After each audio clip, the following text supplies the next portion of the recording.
Good morning. ઈલવોદર વિદ્યા સંકુલ માંથી જે ડેમો લેક્ચરનું આયોજન કરેલું છે, જે ઓનલાઈન તમે ઘરે બેસીને અત્યારે લોકડાઉનની સ્થિતિમાં 10મા પછી જે 11 સાયન્સમાં એડમિશન લેવાના છો એના માટે જે ડેમો લેક્ચર ગોઠવેલા છે, જેની અંદર હું ફિઝિક્સ લેવાનો છું, જે સ્ટાર્ટિંગમાં ઇન્ટ્રોડક્શનમાં તમે જોઈ લીધું હશે, નામ, મોબાઈલ નંબર વગેરે. ઠીક છે, એટલે આપણે વધારે ઇન્ટ્રોડક્શનની વાત કરતા નથી. આપણે સીધા ભણવાની તરફ આગળ વધીએ, ફોકસિંગ કરીએ તો આપણે બધા ફિઝિક્સ ભણવાના, ભૌતિક વિજ્ઞાન મજા આવશે. હવે તમે ધોરણ 10ના પરિણામની રાહ જોઈ રહ્યા છો અત્યારે કે ભાઈ અમારું રિઝલ્ટ ક્યારે આવશે. આઈ હોપ કે તમારું રિઝલ્ટ મે એન્ડિંગમાં કે જૂનના સ્ટાર્ટિંગમાં આવી શકે. બટ આઈ હોપ કે તમે બધા હાલથી જે સ્ટુડન્ટના સારા પર્સન્ટેજ આવવાના છે, જે 60+, 70+, જે સ્ટુડન્ટ્સને પહેલાથી ખબર જ છે કે અમારા આટલા પર્સન્ટેજ આવવાના છે, એટલામાં અમે આટલા લિમિટની અંદર અમે છીએ, તો એ પ્રમાણે તમે બધા સાયન્સ, જે વિદ્યાર્થીઓને સાયન્સ લેવાનું છે, વિદ્યાર્થીઓ હાલ ડેમો લેક્ચર જોઈ રહ્યા છો. ઓકે, તો હવે ધોરણ 10 પછી તમારા પાસે 3 ઓપ્શન રહેશે. બેઝિકલી હું તમને મોટિવેશનલ લેક્ચર બી આપે, થોડું આઈ થિંક તમને ખ્યાલ પડે કે સર આફ્ટર 10th કયા વે ઉપર જવું બેટર છે, તો થોડો મોટિવેશનલ લેક્ચર સમજો કે થોડુંક ટોપિક લેવલ ઉપર બી આપણે કામ કરીશું કે ફિઝિક્સની અંદર કઈ રીતે મારે તમને લર્ન કરાવવાનું છે, કઈ રીતે સમજાવવાનું છે, એ બાબતે બી આપણે ફોકસ કરીશું. તો 10મા પછી બેઝિકલી તમારે 3 સ્ટ્રીમ આવે છે, હાલાકી ડિપ્લોમા બી હોય છે, આર્ટ્સ, કોમર્સ અને સાયન્સ હોય છે, જેની અંદર મોસ્ટલી ઘણા બધા વિદ્યાર્થીઓ સાયન્સથી ડરતા હોય છે કે આઈ થિંક સાયન્સ બહુ હેવી છે, એની તરફ નથી જવું, બહુ હાર્ડ પડે છે. તો આઈ થિંક સાયન્સ વિશે તમારે પૂછવું હોય તો તમે એવા વિદ્યાર્થીઓને ના પૂછો જે ફેલ થઈ ચૂક્યા છે, જે લોકોને લાઈફમાં લોસ થયું છે. તમે સક્સેસફુલ પર્સનને પૂછો, જે સાયન્સ લઈને સક્સેસ થયા છે, સારી ફિલ્ડમાં ગયા છે, એવા વિદ્યાર્થીઓને પૂછો તો તમને સારી સલાહ આપશે. બેટર વસ્તુ એ છે કે એ લોકોને પૂછો તો જ એ તમને સારી સલાહ આપવાના છે. હવે આર્ટ્સ વાળો વ્યક્તિ જો આર્ટ્સ લીધું, આર્ટ્સ કોમર્સ બી સારી સ્ટ્રીમ છે, જો ચોક્કસ તમારી કંઈક ટાર્ગેટ ફિક્સ હોય કે તમારે આ ફિલ્ડમાં જવાનું છે તો આર્ટ્સ કોમર્સ બી લઈ શકાય. બટ હું સાયન્સ ભણાવું છું એટલા માટે હું સાયન્સની તમને વે બતાવીશ કે તમે સાયન્સ લો. ઓકે, તો આર્ટ્સ વાળો વ્યક્તિ આર્ટ્સનું કામ કરી શકે, કોમર્સ વાળો વ્યક્તિ આર્ટ્સ અને કોમર્સ બંને કામ કરી શકે, પણ સાયન્સ વાળો વ્યક્તિ આર્ટ્સ, કોમર્સ અને સાયન્સ ત્રણેયનું કામ કરી શકે. તો બેટર છે કે આપણે ઓલરાઉન્ડર જ બનીએ, કે જે ત્રણેય ફિલ્ડમાં લાગુ પડતું હોય, કે દરેક ફિલ્ડમાં જ્યાં તમારે જોબ કરવી હોય ત્યાં જઈ શકતા હોય, તો એના માટે તમારે સાયન્સ કરવો જરૂરી છે. તો બેટર એવું છે કે જે રિસ્ક લેવો લાઈફમાં, એ જ સારી વસ્તુ છે. R you ready? બધા તૈયાર તો છો ને? આમ એક્ટિવ રહેજો બરાબર. જેટલું આમ ફોકસિંગ રાખશો, કોન્સન્ટ્રેશન રાખશો, બોર ના થતા. સ્ટાર્ટિંગમાં હું તમને મોટિવેટ કરું છું, બટ મજા આવશે આગળ ભણવાની. તો સાયન્સ લીધા પછી તમે ઓલરાઉન્ડર બની જશો, દરેક ફિલ્ડના કામ કરી શકો છો તમે. હવે એકવાર તમે સિલેક્ટ કરી લીધું કે સાયન્સ લેવું છે, એના પછી મારા મંતવ્ય પ્રમાણે એક સલાહ આપું છું કે તમે કોઈને પૂછવા ના જતા, કે તમને કોઈ આવીને કહે તો તમે એને ધ્યાન ઉપર ના લેતા. કેમ કે જાતે ડિસાઈડ કરો, તમે બધા કેપેબલ છો. સ્ટાન્ડર્ડ 10 સુધી બોર્ડની એક્ઝામ આપી પછી તમે બધા કેપેબલ છો કે તમારે શું કરવું અને શું ના કરવું. બીજાના કહેવા પ્રમાણે કામ કરવાની કોઈ જરૂર નથી. ઓકે, તો સાયન્સ લીધા પછી હું તમને એક ફોર્મ્યુલા આપીશ, બેઝિક ફોર્મ્યુલા, કે તમારે રિયલ લાઈફમાં અત્યારે ડેમો લેક્ચરનું મિનિંગ શું છે પરફેક્ટ સમજો. તમે ડેમો કેમ ભણી રહ્યા છો? અત્યારે વિડીયો લેક્ચર જોઈ રહ્યા છો, આઈ થિંક કે તમે ઈલવોદરમાં એડમિશન લેવાના, તો ફિઝિકલી ક્લાસરૂમમાં અમારા સામે જ તમે બધા બેસવાના છો, તો એ વખતે તમે લેક્ચર એટેમ્પ કરી રહ્યા છો, તો આઈ થિંક તમે ડેમોમાં શું જોઈ રહેવાના, શું ઓબ્ઝર્વ કરવાના? 2 વસ્તુ જોવાના તમે. નંબર 1 કે સાયન્સ વસ્તુ શું છે, સાયન્સમાં શું ભણવાના છે, અને એની અંદર જે સબ્જેક્ટ પ્રોપર ભણાવવાના છે સર, એમાં શું આવવાનું છે. અને બીજી વસ્તુ કે ડેમો લેક્ચરની અંદર 2 વસ્તુ, એક સાયન્સની વાત હતી, અને બીજી વસ્તુ એ છે કે એની અંદર ટીચિંગ મેથડ કેવી છે, કે જે સર ભણાવે છે એ મને ખબર પડે છે કે નથી પડતી. 2, નંબર 1 સાયન્સ શું છે, અને નંબર 2 ટીચિંગ મેથડ કેવી છે, એને ડેમો કહેવાય. આઈ થિંક ડેમો લેક્ચર અને 2-3 લેક્ચર તમને ભણાવવાના ડેમોમાં, તો આઈ થિંક એનાથી તમે ડિસાઈડ કરી લેશો okay sir better, school better. એવું નથી, તમે ઘણા બધા પ્રશ્નો તમારા અમારા જે જૂના વિદ્યાર્થીઓ છે એમને તમે પૂછવાના જ છો કે આ સર રેગ્યુલર કેવું ભણાવશે, આમનો ક્લાસ કેવું છે, તો બેટર છે કે એ વ્યૂ બી તમને મળવાના છે, એનાથી તમે ડિસાઈડ કરજો. બેટર છે. પણ હાલ ડેમો છે તો હું તમને ડેમોમાં એક ડેફિનેશન, એક વ્યાખ્યા, હું 3 ડેમો લેવાનો. ફર્સ્ટ ડેમોમાં બરોબર સાંભળજો, રેગ્યુલર કામ કરવાનું છે. ફર્સ્ટ ડેમોમાં હું વિદ્યુત ભાર વિશે સમજાય, ચાર્જ જે તમે 10માં બેસિક ભણ્યા હતા એના વિશે માહિતી મેળવવાની છે. બીજા ડેમોમાં હું તમને વિદ્યુત પ્રવાહ વિશે ભણાવીશ કે વિદ્યુત પ્રવાહ શું છે. અને ત્રીજા ડેમોની અંદર હું તમને અવરોધ વિશે ભણાવીશ કે અવરોધ કોને કહેવાય. તો 3 ડેમો મારા ફિક્સ થઈ ગયા. આ ટોપિક ઉપર કામ કરવાનું છે આપણે. હવે 3 ડેમોમાં એક વ્યાખ્યા, એટલે આખું સાયન્સ નહીં ભણી લો તમે. બેસિકલી તમારે જે ડેમોની જરૂર છે, સાયન્સ શું છે અને ટીચિંગ મેથડ કેવી છે એ ખબર પડી જશે. ઓકે, તો હવે મારો જે ફોર્મ્યુલા છે રિયલ લાઈફમાં, જે હું બધાને આપું છું કે તમારે શું કરવાનું છે, પેટર્ન શું છે. તો જો અહીંયા life plus teaching method plus D to D, day to day work. Life નો મતલબ થાય કે તમે સાયન્સ એકવાર સિલેક્ટ કરી લો, પસંદ કરી લો, પછી તમારે આ 2 કાન છે ને બંધ કરી દેવાના. કેમ કે ઘણા લોકો આવશે, આ સારું છે, પેલું સારું છે, બેટા આમ કરો, બેટા આમ કરો. ઇગ્નોર કરો, લાઈક કરો. એકવાર સાયન્સ પસંદ કર્યું, સિલેક્ટ કર્યું, પછી કોઈનું નહીં સાંભળવાનું. લેવું છે એટલે લેવું છે, ફાઇન. સેકન્ડ, એના પછી શું કરવું સર? તો તમે આઈ થિંક ઇલવદુર્ગમાંથી હાલ ડેમો ભણી રહ્યા છો, આઈ થિંક બીજી સ્કૂલોમાંથી તમે ડેમો એટેમ્પ્ટ કરવાના છો. તો એ ડેમોની અંદર તમે શું જોવાના? ટીચિંગ મેથડ, કે કયા સર સારું ભણાવે છે, એ જે સ્પીચ છે અમને ખબર પડે છે કે નથી પડતી, શું ભણાવે છે અમને અન્ડરસ્ટેન્ડિંગ થાય છે કે નથી થતું, એ તમે ફોકસિંગ કરવાના. ટીચિંગ મેથડ અને બહુ કામની વસ્તુ છે ટીચિંગ મેથડ. એ તમને સ્કૂલ સિલેક્ટ કરાવવામાં બી હેલ્પ કરશે કે કઈ સ્કૂલમાં જવું, બેટર ક્યાં સારું છે. અત્યારની આવી સ્થિતિમાં જે અમારી શાળામાંથી જે કામ થઈ રહ્યું છે એ બહુ સારું કામ થઈ રહ્યું છે. અને તમે બધા આઈ થિંક જોતા હશો, એવું નહીં કે ખાલી તારીફ જ કરવાની, બેટર છે. તો અહીંયા ટીચિંગ મેથડ બી તમને ખબર પડવી જોઈએ. અને ત્રીજા નંબરમાં લાઈક એટલે સાયન્સ પસંદ, સાયન્સ લઈ લીધું તમે. ટીચિંગ મેથડ એટલે સ્કૂલ સિલેક્ટ થઈ ગઈ. હવે પછી શું કરવું? તો ડે ટુ ડે વર્ક, રોજનું કામ રોજ કરો. ડે ટુ ડે વર્ક, રોજનું કામ રોજ. આજે જેટલું ચાલે એટલું કરી નાખો તો ક્યારેય તમને સાયન્સમાં કોઈ ડિફિકલ્ટી નહીં આવે. અને જે લોકો તમને ડરાવે છે એવું કશું હોતું નથી. રોજનું કામ રોજ કરો તો સાયન્સ તમારા માટે બહુ ઈઝી છે. ઓકે, આ એક ફોર્મ્યુલા છે. હવે સાયન્સ લીધા પછી એની અંદર 4 સબ્જેક્ટ, જેમ કે ફિઝિક્સ એટલે ભૌતિક વિજ્ઞાન, કેમિસ્ટ્રી એટલે રસાયણ વિજ્ઞાન, બાયોલોજી એટલે જીવ વિજ્ઞાન અને મેથ્સ એટલે ગણિત. આમાં બાયોલોજી અને મેથ્સ બંને ઓપ્શનમાં હોય છે. એટલે કેટલાક લોકો બાયોલોજી લેતા હોય છે જે નીટ ડોક્ટરની ફિલ્ડમાં જવા વાળા હોય, બધા મેડિકલ લાઈનમાં, અને મેથ્સ લેતા હોય છે જે એન્જિનિયરિંગ ફિલ્ડમાં જવા વાળા હોય છે.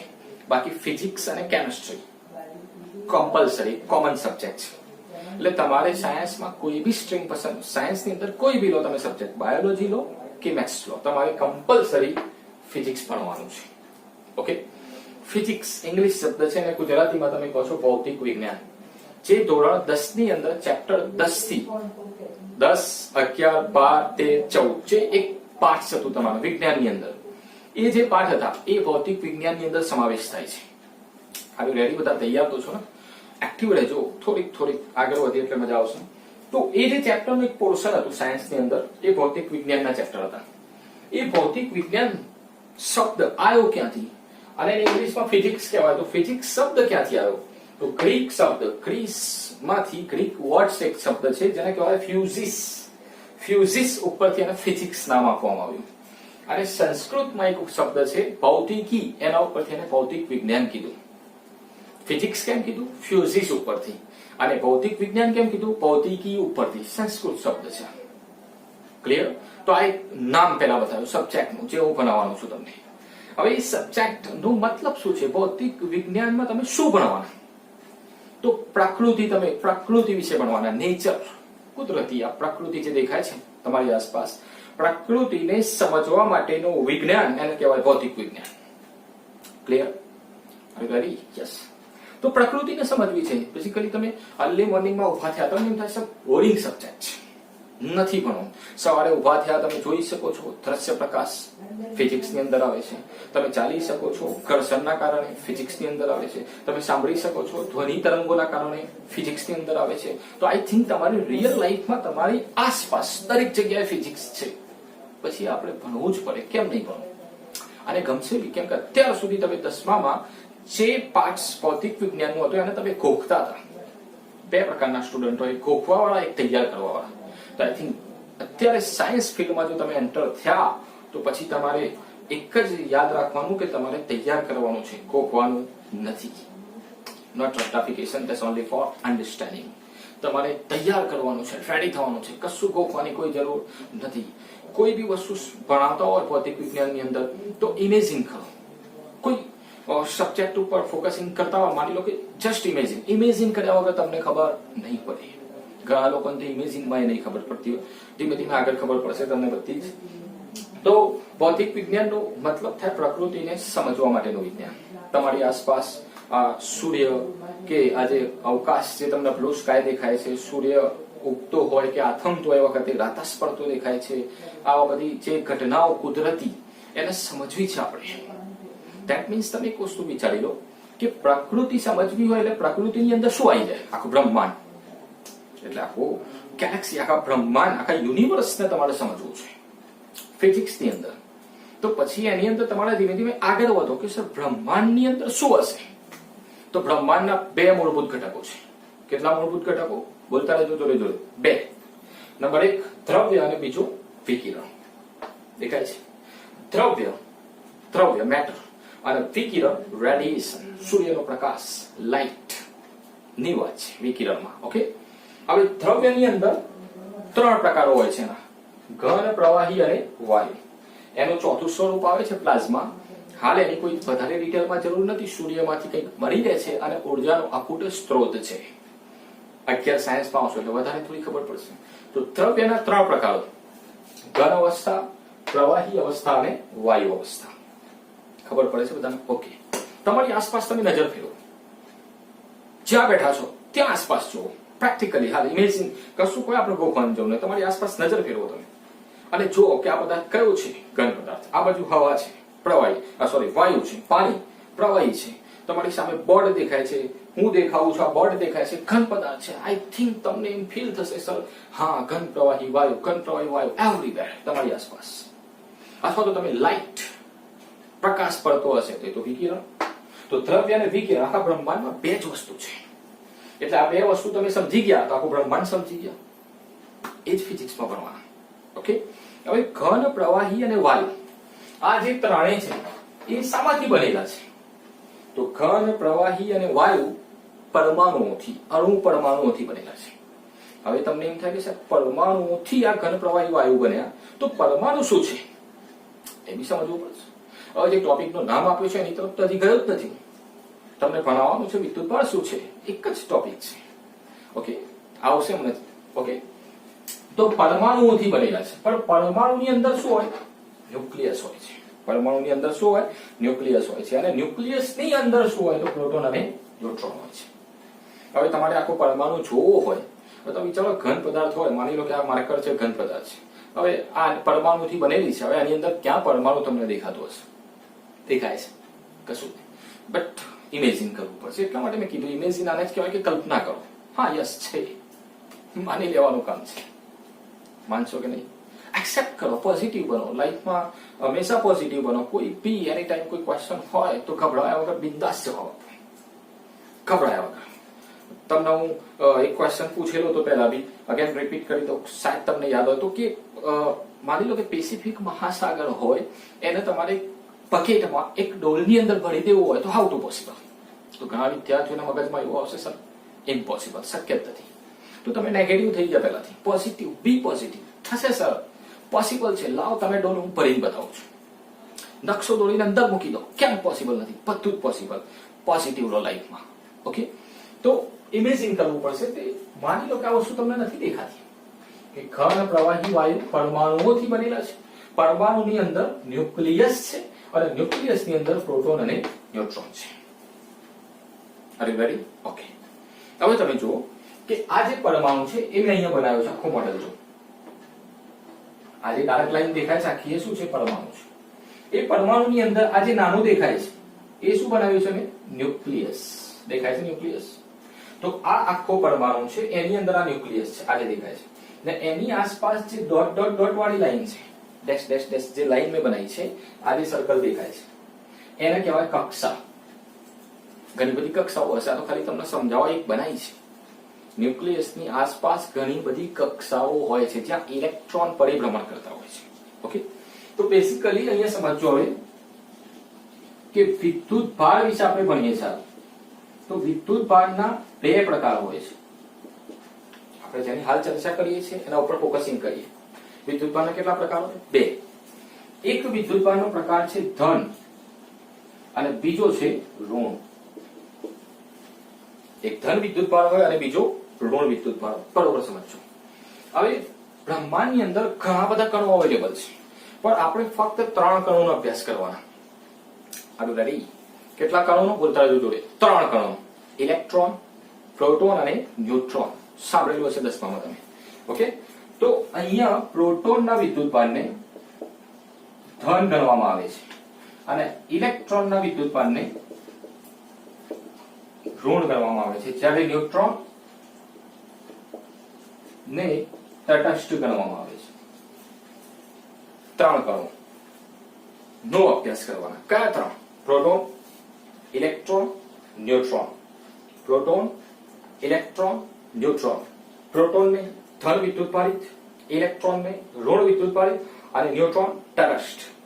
તટસ્થનો મતલબ શું થાય? વિદ્યુત ભાર વિહીન, જેના ઉપર કોઈ વિદ્યુત ભાર નથી. શોર્ટમાં, ટાઈમ પાસ નહીં, કોઈ વિદ્યુત ભાર નથી. ન્યુટ્રોન તટસ્થ છે. ઓકે, ઠીક. હવે પ્રોટોનનો વિદ્યુત ભાર કેવો? ધન, ઇલેક્ટ્રોનનો ઋણ. હવે પ્રોટોન અને ઇલેક્ટ્રોનનો વિદ્યુતભાર 1.6 ગુણ્યા 10⁻⁹ કુલમ જેટલો હોય છે.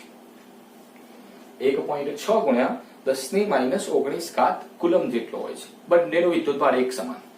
પ્રોટોનનો વિદ્યુતભાર બી આટલો જ હશે, ઇલેક્ટ્રોનનો વિદ્યુતભાર બી આટલો જ હોય છે, બંનેનો સેમ. તો ફરક શું છે? ઇલેક્ટ્રોન અને પ્રોટોનનો ફરક એટલો છે કે પ્રોટોન માટે આ પ્લસમાં હશે અને ઇલેક્ટ્રોન માટે માઇનસમાં હશે. કિંમત સેમ લેવાની, પણ પ્રોટોન લેતા હોય ત્યારે પ્લસ લેવાનું અને ઇલેક્ટ્રોન લેતા હોય ત્યારે માઇનસ લેવાનું. ક્લિયર? તો વિદ્યુતભાર બંનેનો લખી દીધું. Okay, good. તો આ પ્રોટોન અને ઇલેક્ટ્રોનનો વિદ્યુતભાર છે. ઇલેક્ટ્રોનનો દર કેટલો વેઇટ હોય છે? ઇલેક્ટ્રોનનો માસ ઓફ ઇલેક્ટ્રોન 9.1 ગુણ્યા 10⁻31 કિલોગ્રામ. 9.1 ગુણ્યા 10⁻31 કિલોગ્રામ. આટલો સૂક્ષ્મ ભારવાળો ઇલેક્ટ્રોન. કેમ કે તમે વિચારો 31 ઘાત છે પણ માઇનસમાં છે.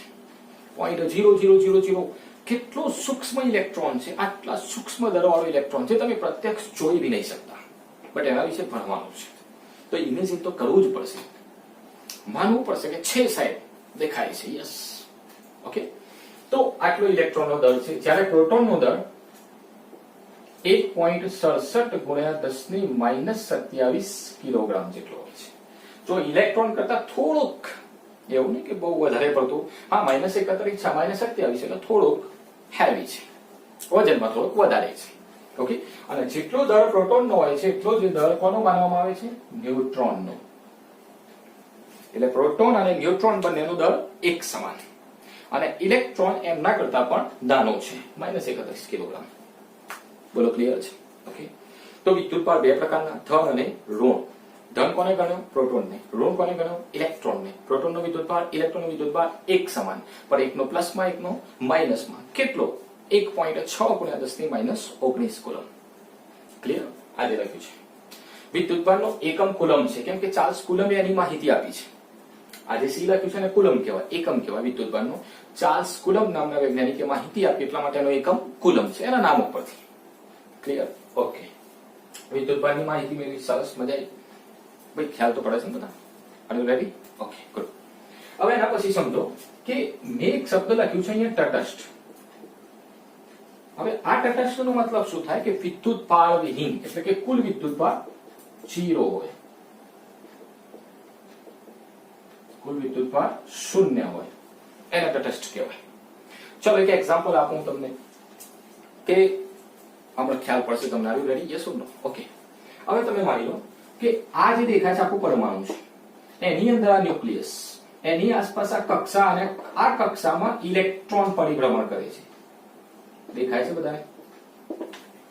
આ કક્ષામાં કોણ પરિભ્રમણ કરે? ઇલેક્ટ્રોન. હવે તમે વિચારો કે તમારા જોડે 3 કણો છે, ઇલેક્ટ્રોન, પ્રોટોન અને ન્યુટ્રોન. તો પહેલા એમને જોઈ લો કે કઈ બાજુ પડ્યા છે, પછી હું તમને એક્ઝામ્પલ આપું. એ 3 કણો કઈ બાજુ પડ્યા છે? તો એક પ્રોટોન અને ન્યુટ્રોન ન્યુક્લિયસની અંદર હોય છે, એટલે કે અહીંયા. અને ઇલેક્ટ્રોન ન્યુક્લિયસની બહાર, એટલે કે કક્ષાઓમાં હોય છે, અહીંયા. પ્રોટોન અને ન્યુટ્રોન ન્યુક્લિયસની અંદર, ઇલેક્ટ્રોન આસપાસ કક્ષાઓમાં પરિભ્રમણ કરે છે. 3 કણો સેટ થઈ ગયા. ઓકે. હવે આ જે પ્રોટોન ન્યુટ્રોન દેખાય છે, એ બંનેની વચ્ચે, પ્રોટોન ન્યુટ્રોનની વચ્ચે એક બળ લાગે છે, જેનું નામ છે સ્ટ્રોંગ ન્યુક્લિયર બળ. બળ છે. બળ શું કરે? પકડી રાખે છે. અને આ જે બળ છે, કેવું બળ છે? આકર્ષણ પ્રકારનું. કેવો બળ છે? આકર્ષણ પ્રકારનું. એનો મતલબ કે સ્ટ્રોંગ ન્યુક્લિયર બળ, બહુ પ્રબળ, બહુ શક્તિશાળી બળ છે. અત્યારે સાયન્સ લેશો ત્યારે પહેલા ચેપ્ટરમાં તમે સ્ટ્રોંગ ન્યુક્લિયર બળ તમારે ભણવામાં આવશે. એ વખતે બહુ ડિટેલમાં તમે ભણવાના. હાલ એટલું યાદ રાખો કે ન્યુક્લિયસની અંદર જેટલા પ્રોટોન અને ન્યુટ્રોન છે, બધાને પકડી રાખ્યા છે. કોણે પકડી રાખ્યા છે? સ્ટ્રોંગ ન્યુક્લિયર બળે. બોલો ક્લિયર? ઓકે. એનો મતલબ કે આ બળે આ બંનેને જકડી દીધા અંદર. ખ્યાલ પડે છે બધાને? તો તમે વિચારો કે પ્રોટોન ન્યુટ્રોન તો વચ્ચે જકડી લીધા છે સ્ટ્રોંગ ન્યુક્લિયર બળે. હવે બચ્યો ઇલેક્ટ્રોન, જે બહાર આસપાસ કક્ષાઓમાં શું કરે છે? પરિભ્રમણ કરે છે. તો આવા ઇલેક્ટ્રોનને આપણે શું કહીએ છીએ? મુક્ત ઇલેક્ટ્રોન. મુક્ત ઇલેક્ટ્રોન, ફ્રી ઇલેક્ટ્રોન. પણ આ મુક્ત ઇલેક્ટ્રોન બધામાં નથી હોતા. પદાર્થોના 3 પ્રકાર પાડો છો તમે. તમને યાદ હશે 3 ભાગમાં ડિવાઈડ કરો છો તમે. એક સુવાહક હોય, એક અવાહક હોય અને એક અર્ધવાહક હોય. સુવાહકો, અવાહકો અને અર્ધવાહકો. 3 ભાગમાં તમે ડિવાઈડ કરો છો. હવે તમને ખબર હશે, થોડુંક તમે બેઝિક ભણ્યા છો 10માં, કે સુવાહક કોને કહેવાય? જેમાંથી વિદ્યુત પ્રવાહનું વહન થઈ શકે. અથવા તો અત્યારે હાલ ડેફિનેશન એવી સમજો કે જેની પાસે મુક્ત ઇલેક્ટ્રોન હોય એને સુવાહક કહેવાય.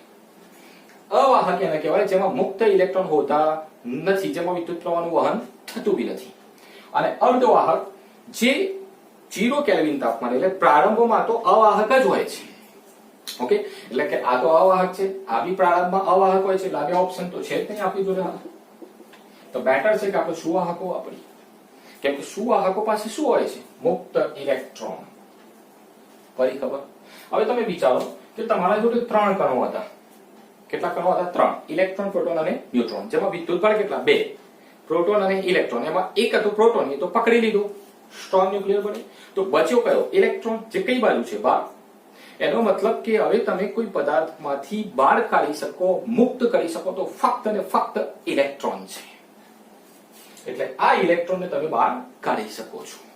કેવા ઇલેક્ટ્રોન હોય છે? મુક્ત. અને કયા પદાર્થની અંદર હોય? સુવાહકોમાં. પડે છે ખબર બધાને? ઓકે. તો સુવાહકોની અંદર શું હોય છે? મુક્ત ઇલેક્ટ્રોન હોય છે. અને કોઈ પણ પદાર્થમાંથી આપણે શું બહાર કાઢી શકીએ? એક વસ્તુ ડિસાઈડ થઈ ગઈ. વિદ્યુતભારના પ્રકાર શું છે, કયા કયા વિદ્યુતભાર છે, એમની કિંમત કેટલી છે, વિદ્યુતભાર ક્યાં રહે છે, અને એ વિદ્યુતભારમાંથી કોને કાઢી શકાય છે, એટલું સોલ્વ કર્યું તમે. ક્લિયર છે? ટોપિક વાઇઝ પરફેક્ટ સમજો. હવે આની વાત કરીએ તટસ્થની. કે હું તમને કહી દઉં કે આ એક પદાર્થ છે, પદાર્થ A. ને અહીંયા માની લો બીજો પદાર્થ છે, પદાર્થ B.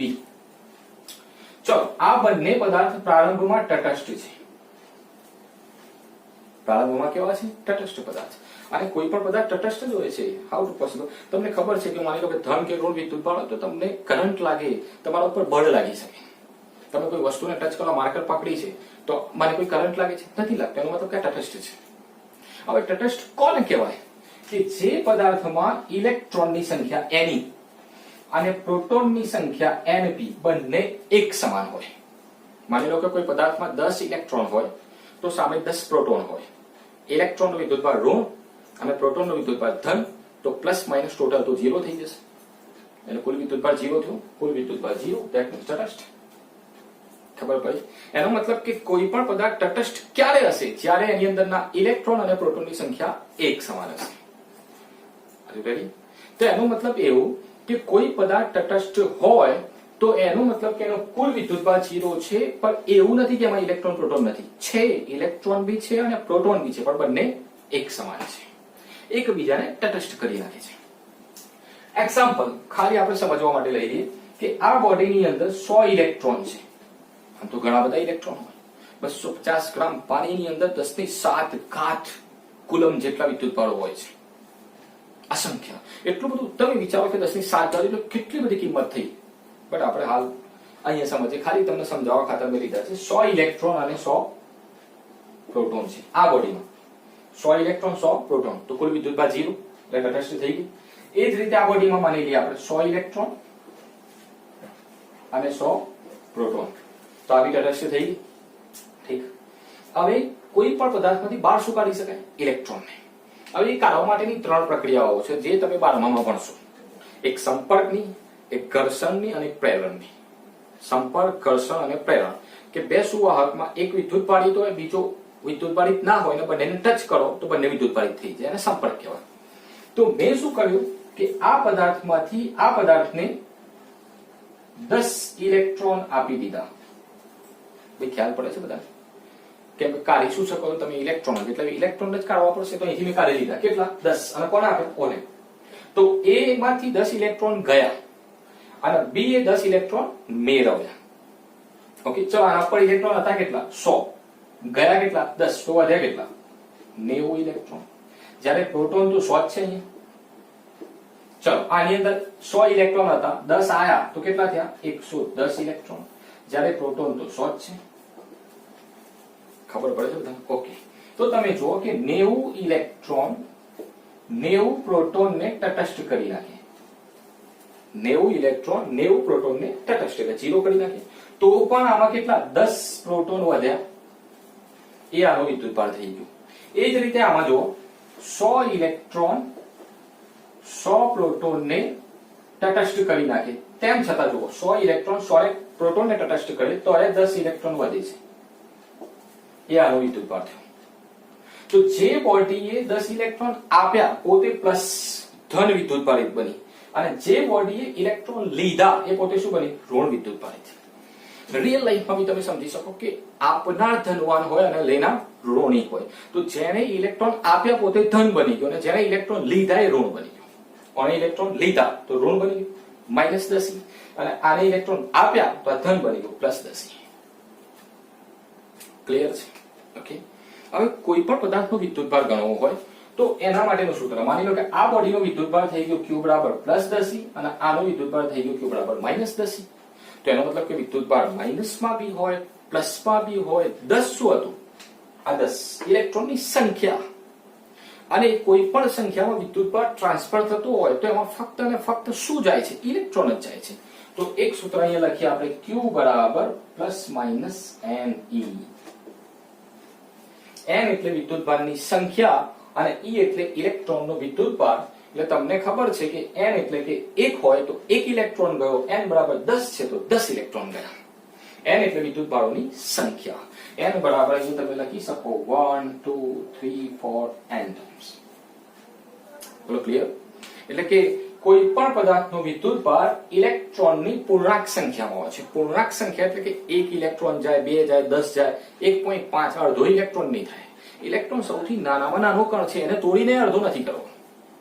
પડે છે ખબર? આનાથી નાના બી ક્વાર્ક્સ તો આવે છે, બટ એ બહુ ડિટેલમાં આવશે. હાલ તમને demo, that means just only four definition ભણવાની છે, સમજવાની છે વ્યાખ્યા. જેટલું અન્ડરસ્ટેન્ડિંગ થાય એટલું સારું છે. ક્લિયર છે? તો આ રીતે કોઈ પણ પદાર્થનો તમે વિદ્યુતભાર ગણી શકો આ સૂત્રથી, Q બરાબર ±N થી. R you ready? Okay.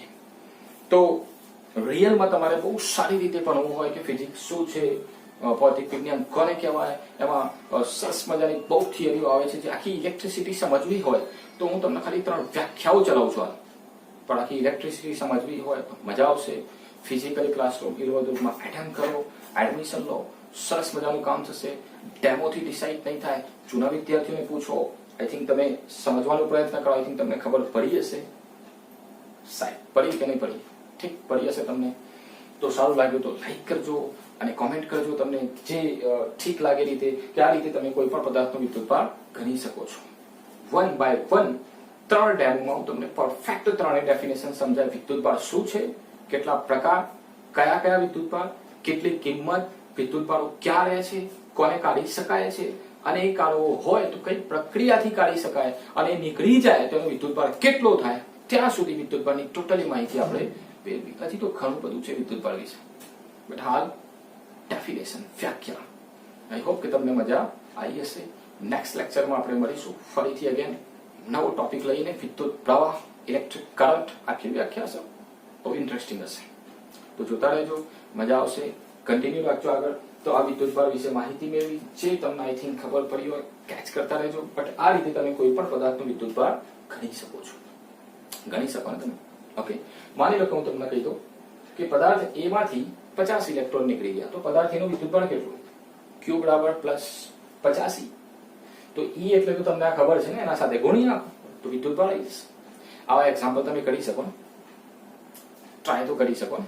Okay, જેમ કે હું તમને 2-3 એક્ઝામ્પલ આપું, સોલ્વ કરજો જાતે.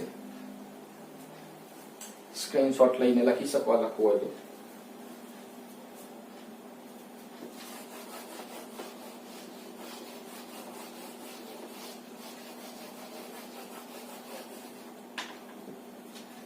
એક પદાર્થ A છે અને આ પદાર્થ B. આમાંથી આના ઉપર 50 ઇલેક્ટ્રોન ટ્રાન્સફર કર્યા, તો પદાર્થ A નો વિદ્યુત ભાર કેટલો? નંબર 1, પદાર્થ A, પદાર્થ B, આનાથી આના ઉપર 20 ઇલેક્ટ્રોન ટ્રાન્સફર કર્યા, તો આનો વિદ્યુત ભાર QB કેટલો થાય શોધવાનું છે. 2 પ્રશ્નો આપ્યા છે. આમાંથી 50 ઇલેક્ટ્રોન આના ઉપર ગયા તો આનો વિદ્યુત ભાર કેટલો છે, અને આના પરથી આના ઉપર 20 ઇલેક્ટ્રોન ગયા તો આનો વિદ્યુત ભાર, આપવા વાળાનો વિદ્યુત ભાર કેટલો અને લેવા વાળાનો બંનેનો વિદ્યુત ભાર તમારે કેલ્ક્યુલેટ કરવાનો છે. 2 એક્ઝામ્પલ સોલ્વ કરજો. આઈ થિંક તમને આવડી જાય. તો સ્ટાર્ટિંગમાં જે મારો મોબાઈલ નંબર આપેલો છે એના ઉપર તમે વોટ્સઅપ કરી શકો. અને આઈ થિંક હજી બીજો ડેમો એટેમ્પ કરજો. એક દિવસમાં કશું જ નહીં ખબર પડે, 3 ડેમો એટેમ્પ કરજો, અને સારું લાગે પછી એડમિશન કન્ફર્મ કરજો. અને તોય તમને ડાઉટ લાગે તો ફિઝિકલી ક્લાસરૂમ એટેમ્પ કરો, પછી એડમિશન કન્ફર્મ કરજો. R you ready? Okay, thank you.